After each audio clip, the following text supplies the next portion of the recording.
Over the next several weeks, I'm going to introduce you to the Clarity Coven, which is the founding members of the Rooted and Relentless Mastermind, my soul sister project to this podcast, as I like to say. This feature, meeting the Clarity Coven, giving them the spotlight on my podcast and going deeper and really bringing what they do and who they do it for to life so that others can hear that, is one way that I chose to be extra in my own client experience. Over the next few weeks, you'll hear directly from these highly skilled, badass entrepreneurs who are showing up and doing the work, who they serve, what they do, tips they have for the business owners that they serve, and any advice they give to people building businesses of their own. This is what stakeholder experience looks like in action. So buckle up, Buttercup, grab your notebooks, and hold on to your tits. This one is most definitely for you.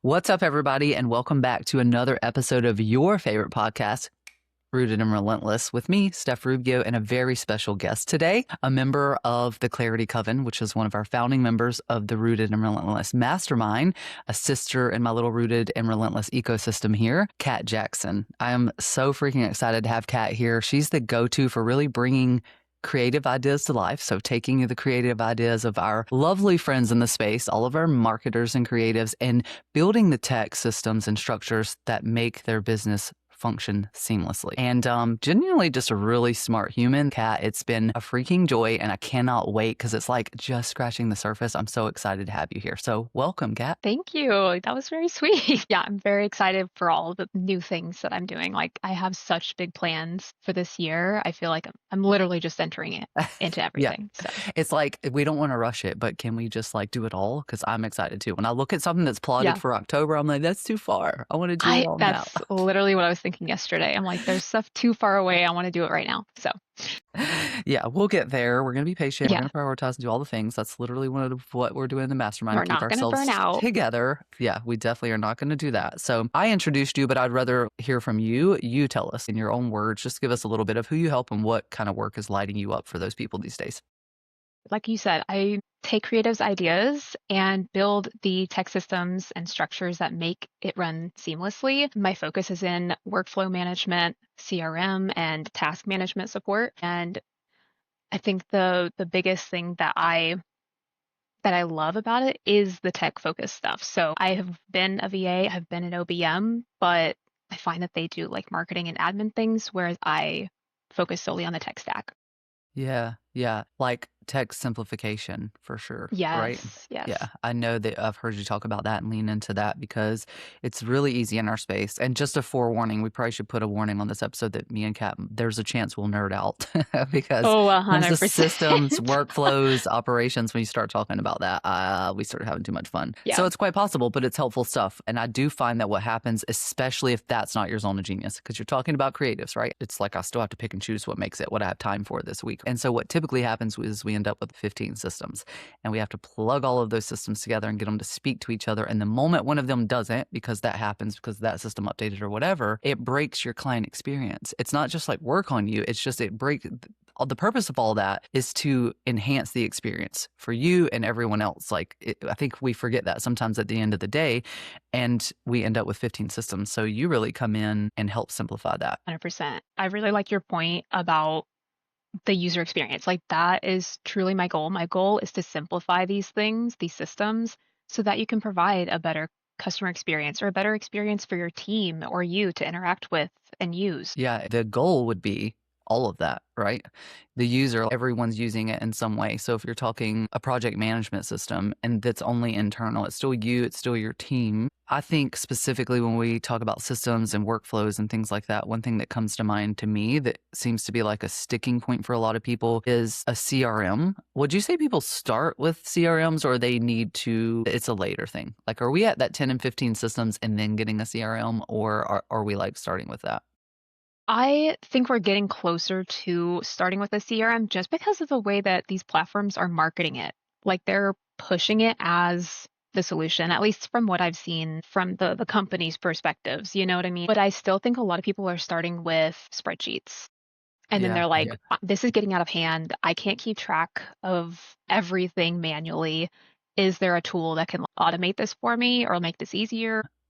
So I'm curious, what enables me to do exactly that the most efficiently? Is it a CRM? Is it a couple other tools when you talk about tech simplification? So making sure I meet the mark for a great client experience and for me and for my team. I personally believe everybody has a custom way that they run business. The way that you run it is going to be different than how like a travel agent runs it or a realtor runs it. Even from like other business coaches, like you're going to run things differently or have different services. So I think that you deserve custom like workflows and tech that support your goals. So I always take a human centered approach to it, and I really get to the bottom of like how you run the business, how you want things to run, how you want things to feel, and take it from there and decide what tools are going to best support that initiative for you. I'm obsessed with that. The fact that you said human centered and custom specifically, because you're totally right. And at the end of the day, it's not picking a system and shoving yourself into that box. It's actually the opposite. And I do think like my time in operations is where we get that wrong too. What I've seen is Yes. you start with that. What are you actually trying to achieve? What is that Right. workflow Right.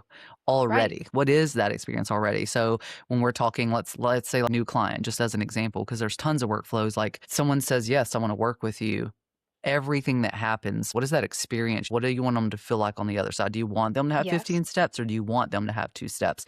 What do you need from them? How do you make it as easy as possible? How do you get them excited to actually start with you versus like bogging them down and everything? All of this stuff plays in. And then even milestones. We were talking about a CRM specifically.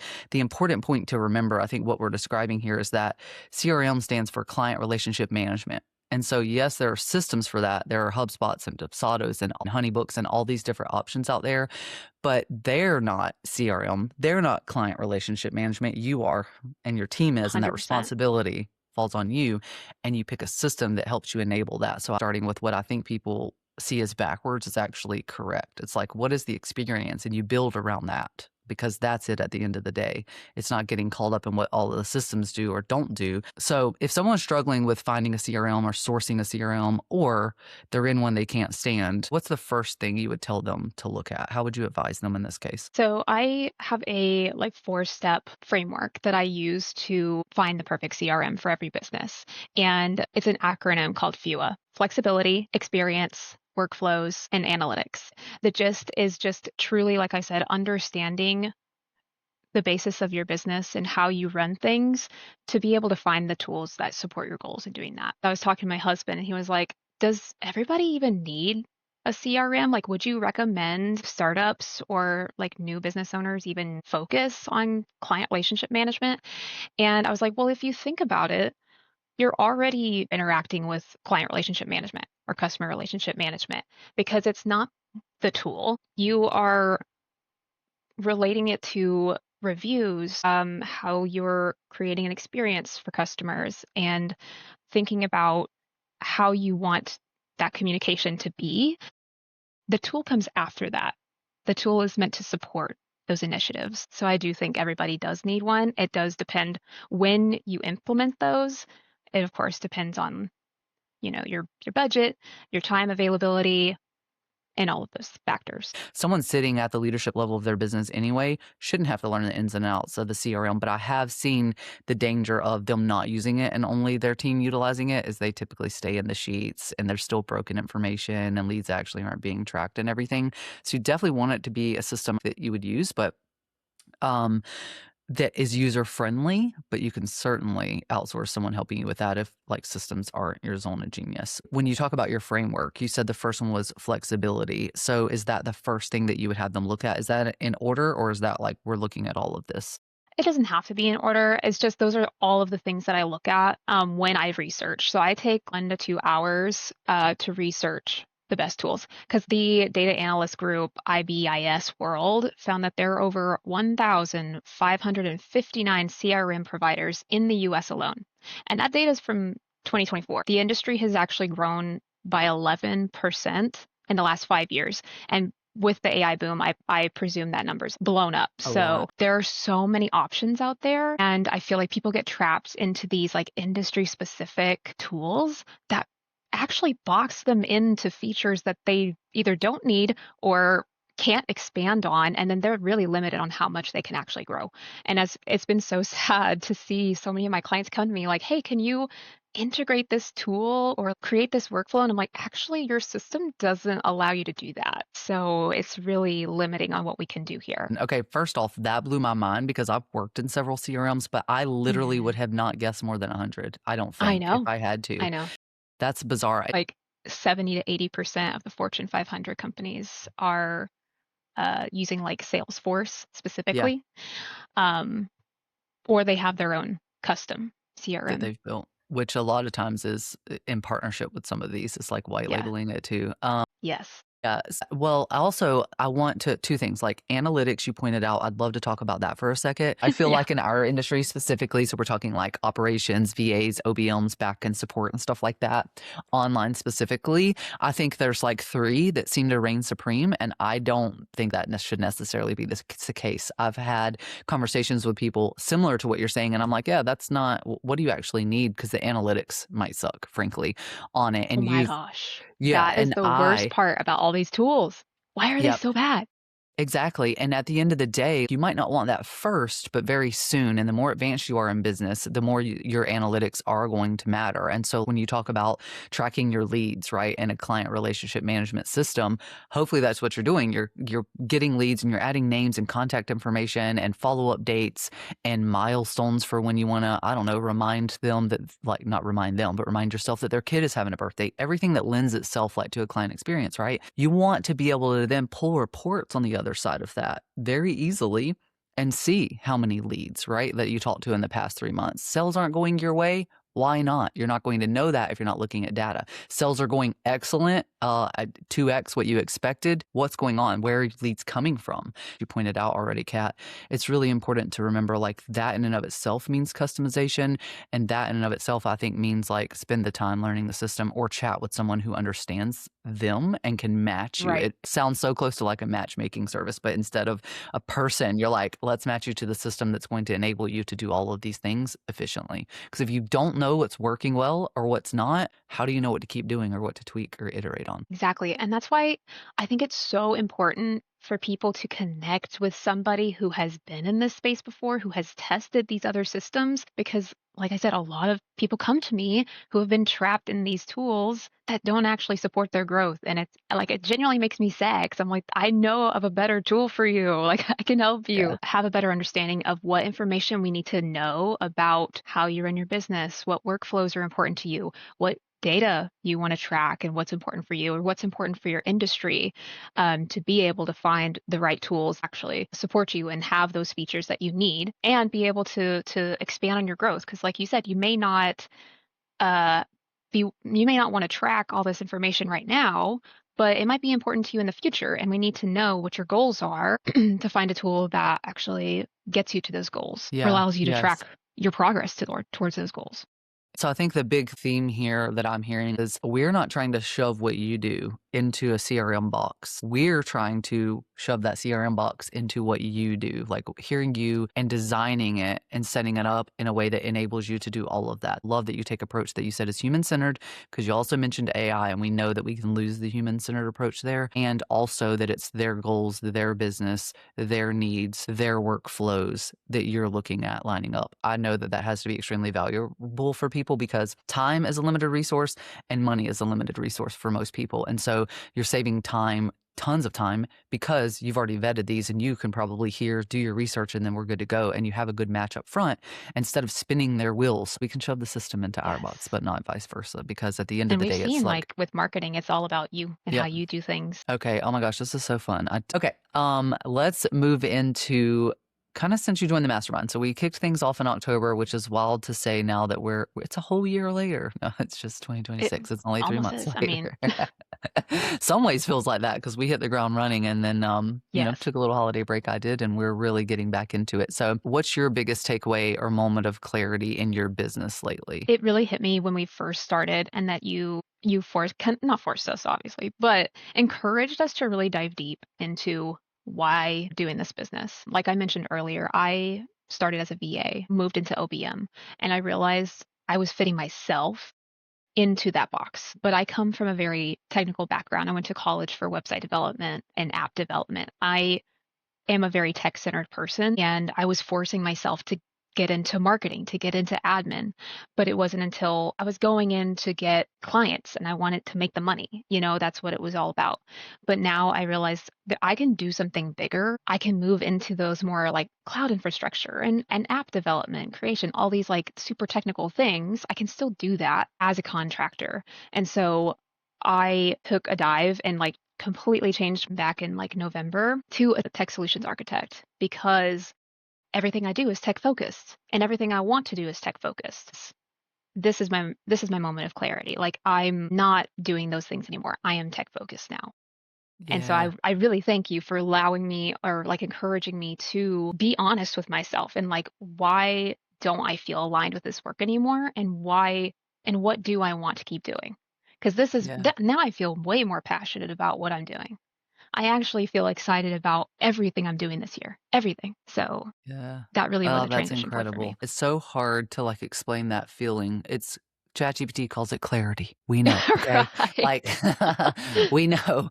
But I mean, at the end of the day, that's what you're describing. But the fact that you said passion, what Kat is describing, the very first thing we did is a vision exercise. And I call it your big audacious vision, your big scary audacious vision. And it's quite literally because of myself and people like Kat. We took transferable skills that we had a job, whatever, what we were already doing in our life, things that we're good at.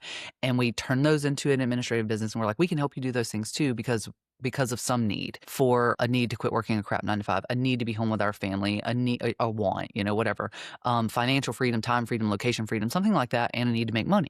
Right. And so we like slid over into this. And at some point we meet that need. You're home with your family, you are making money.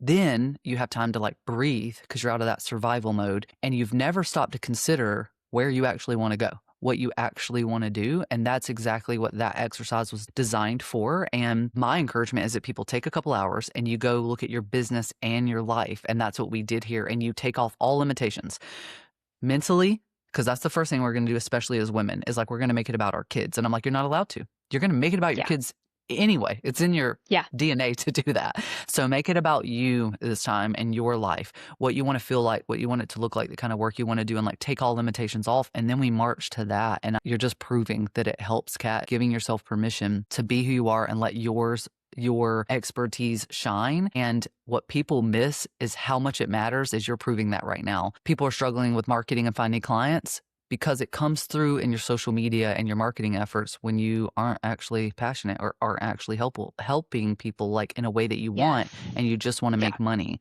So Hmm. now what we're seeing are the fruits of that come for you is you're excited again. You said passion, and that passion makes a difference. I can't wait to see what you do this year because of that, because of starting there and the like blinders being off of what differentiates you. There's so many OBMs, but what differentiates you from the others being like your tech gifts and keeping this human-centered approach and the way that you're going to enable business owners to do what they do way better, way easier is huge. I'm so excited. Thank you. Thank you Yeah, for I saying am that, too. Kat. Like I genuinely can't wait to see the kind of transformations that I help people with this year because Yeah, I it's going already to be know of the incredible. things I've done in the past couple years, but like I just feel like this is way more aligned nowadays. Yeah. And it's not like that didn't matter. That culmination is what you're Right. bringing to your people now. So you have Right. expertise in these CRMs because of this operational support. Like you've Yes. been able to work in several of them, which makes a huge difference. So that's going to lend itself to how you support people too. Okay. As we wrap up today, I would love it if you would just give the people what they want. No, in other words, what's one piece of advice you'd give another woman or service provider that's building, scaling, or growing a service-based business right now? My biggest piece of advice is to just go for it. I feel like as we entered into business entrepreneurship, that we kind of held ourselves back, limited ourselves, at least as I feel like as women, we kind of limit ourselves and put like really logistical limits on ourselves of what we can achieve or where we can go. But when you push yourself past that and kind of like give yourself a Delulu scenario, like just push past what is limiting yourself and you will go beyond where you set those limitations for yourself. You're proving that yourself, Kat. So the proof is in the pudding for me. But it really is this realization, I think, that most of the limitations on you right now are from yourself. Mhm. A lot of Yeah. people don't realize that because they weren't placed there by yourself typically. They were placed by other people, but you absorbed those and you started listening to and believing those limitations. And what you're describing is almost this like shield wall. About to nerd over fantasy books here. That's not the goal. But it's almost this just like not a wall, but like a shimmery visible thing, you know? And you can't quite see through it. And there's so much on the other side of it. You take that shield It's like wall a off of your shield. mind. Yeah. Yeah. And you take it off of your mind and you consider anything you want to do. Like you talked about developing an app. To a lot of people, they'd be like, huh? All of that is possible. You have to find the means to make it happen, but you first have to believe that it's possible and trust yourself to make it happen. You can find all the answers from there. That's literally what our mastermind is for. It's like, okay, that's the thing you want to do. Now, what do you need Yeah. to make it happen? Yeah. And we start troubleshooting and figuring all of that out to help you make it happen. But it starts with removing the limits that you've placed on yourself, your mind, your beliefs, because it does take a lot of doolulu and a lot of belief and a lot of work. But if you can have those three things, you can make it happen. Yeah. This was awesome. 100%. Thank you, Kat. Yeah.